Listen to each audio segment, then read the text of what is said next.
کہتے ہیں کہ جس ملک کا جوڈیشل سسٹم یا انصاف قانون نہیں ہوگا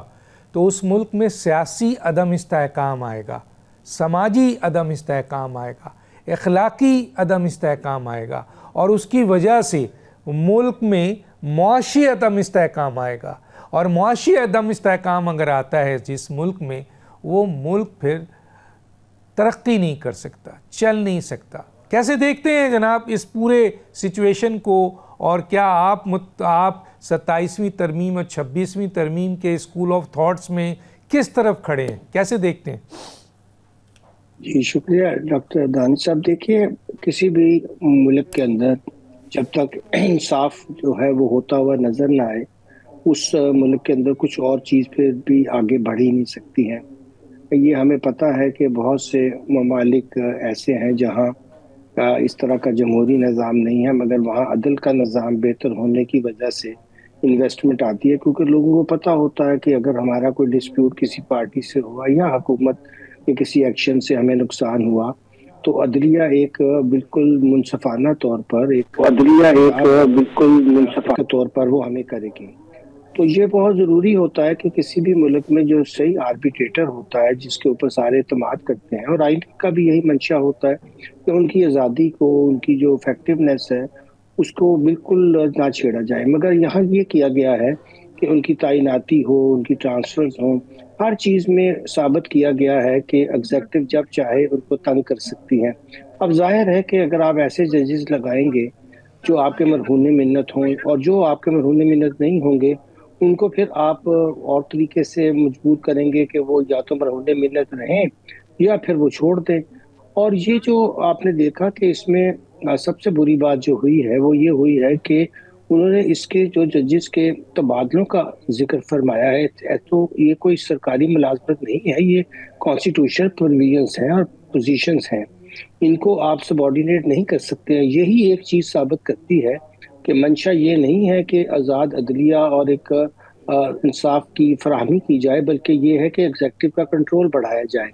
کیونکہ اگر وہ واقعی عدلیہ کے نظام کو بہتر کرنا چاہتے تو جو نچلی عدالتوں میں لاکھوں کیسز پڑے ہوئے ہیں وہاں تو کوئی توجہ نہیں دی جا رہی ہے، اور صرف سپریم کورٹ کو ہی کیوں نشانہ بنایا جا رہا ہے اور ہائی کورٹس کو ہی کیوں نشانہ بنایا جا رہا ہے؟ کیونکہ دونوں کے پاس کانسٹیٹیوشنل پاور ہیں، اور وہ کانسٹیٹیوشنل پاور جو ہیں وہ لوگوں کی جو آزادیاں ہیں، جو لوگوں کے بنیادی حقوق ہیں، ان کے نگہبان ہوتے ہیں۔ اب وہ چاہتے ہیں کہ یہ ختم کر دیا جائے، اور جو ہم کام کریں اگر اس میں کوئی زیادتی کا پہلو ہو تو عدالت ہماری منشا کے مطابق چلے، نہ کہ آئین کے مطابق چلے۔ اب اس سے تو پوری جو آئین کے اندر ہم نے سیفٹی والز رکھے ہوئے ہیں، جو لوگوں کی آزادیوں کی ضمانت دی ہوئی ہے، جو لوگوں کے بنیادی حقوق کی ضمانت دی ہوئی ہے، اس کو کون انفورس کرواتا ہے؟ اوبویسلی وہ تو عدلیہ کا ہی کام ہوتا ہے۔ اور یہ کانسٹیٹیوشنل جو ہمارے ہاں آرٹیکل 199 ہے، پھر ہمارے ہاں جو آرٹیکل 184 تھا، انہوں نے وہ ختم کر دیا،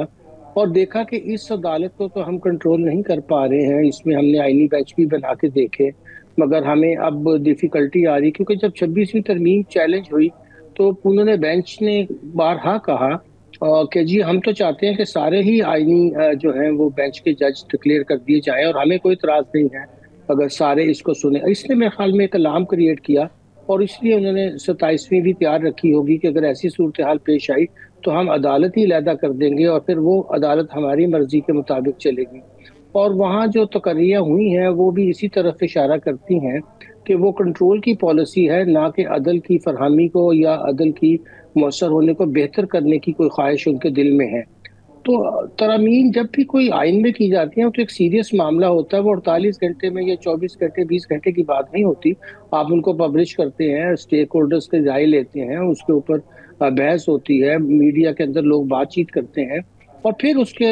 ایک آپ چاہتے ہیں کہ کنسنسس کے ساتھ اگر واقعی بہتری کا ارادہ ہو تو آپ چاہتے ہیں کہ اس کو کیا جائے۔ اور انہی چیزوں سے اشاریہ لے کر باہر کے لوگ جو ہیں، جو کچھ یہاں آنا بھی چاہیں، کوئی انویسٹمنٹ کرنا بھی چاہیں، تو وہ ملک کے نظام عدل کو تو بہت دھیان سے دیکھیں گے۔ اور آپ نے درست فرمایا کہ اس سے ہی ساری پھر نہ ہمیں آزاد عدلیہ نہ ہو تو پھر ملک کے اندر کوئی چیز بھی نہیں پنپ پاتی ہے، چاہے وہ آزاد میڈیا کی خواہش ہو، چاہے وہ آزاد سیاست کی خواہش ہو، چاہے وہ اچھے بزنس کی خواہش ہو، کیونکہ اعتماد لوگوں کا اداروں سے اٹھ جاتا ہے اور میرا خیال ہے کہ جس نے بھی یہ دونوں ترامیم کیے ہیں اس کو سوچے سمجھے بغیر کیا ہے کہ انہیں وقتی فائدہ تو ہو سکتا ہے، مگر لانگ ٹرم میں یہ پاکستان کے لیے بہت نقصان دہ ہے۔